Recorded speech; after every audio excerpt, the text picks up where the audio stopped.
New markets news. Markets in Asia are mixed today following Wall Street declines after Treasury yields rose and major U.S. tech stock also declined. Shares of Chinese tech firm Tencent Holdings fell 2.27% after extending from an almost 8% decline yesterday following its inclusion in the U.S. Department of Defense list of Chinese military companies. The Hang Seng Index dropped by 0.83% in its final hour of trade, while Japan's Nikkei dipped to 0.26% to close at 39,981.06.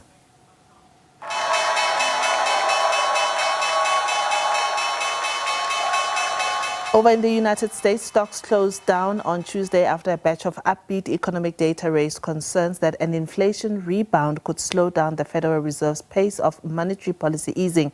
Stocks gave up early gains after a Labor Department report showed job openings unexpectedly increased in November.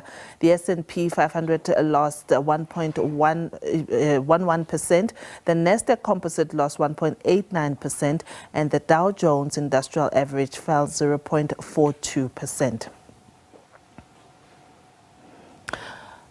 All right, and here at home, the rand weakened by 0.6% after gains in the last session. The all-share index is also down 0.5% at 83,709 after a local purchasing managers index survey from APSA shows that PMI fell in the month of December in its second row. And we're going to be speaking to Patrice Rassou a little later to find out, how he sees the latest PMI numbers. But when we look at the currencies, the rand is currently trading at 18 rands 82 to the dollar, 23 rand 42 to the pound, and 19 rand 40 to the euro. And we take a quick look at commodities. Gold is trading at $2,653, while platinum is at $935 per ounce, and the price of Brent crude oil is now at $77.54 a barrel.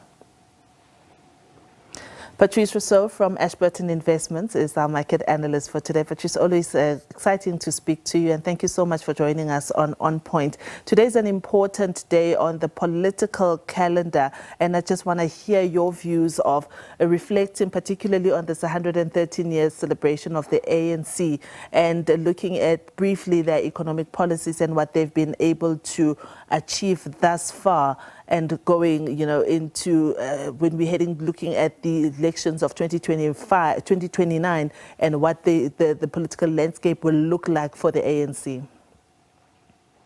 And first of all, Happy New Year to you and to all your viewers. I think very good question to start off. I think politics has been the dominant theme in markets last year and likely to be so this year. When it comes to the ANC, I think the electoral performance where the party lost 17% of its votes to go from 57% to 40% is really the do or die moment for the party. I think what we've seen, and that comes from a document which was presented to the National Executive in October, whereby ANC veterans wanted to talk about whether the organization can renew itself or die. And I think it's a very important time for the party because it has shifted from being a mass-based organization where which has been driven by internal factions.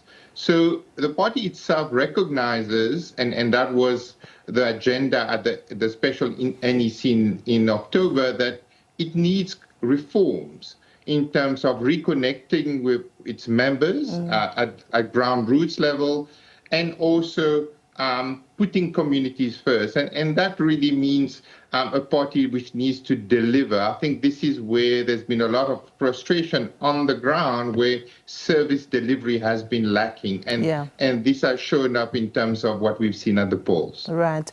Let's take attention to Naspers. We saw yesterday how that share fell.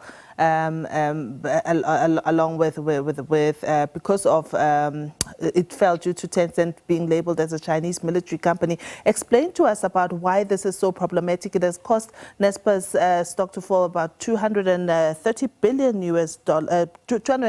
rands, as a matter of fact.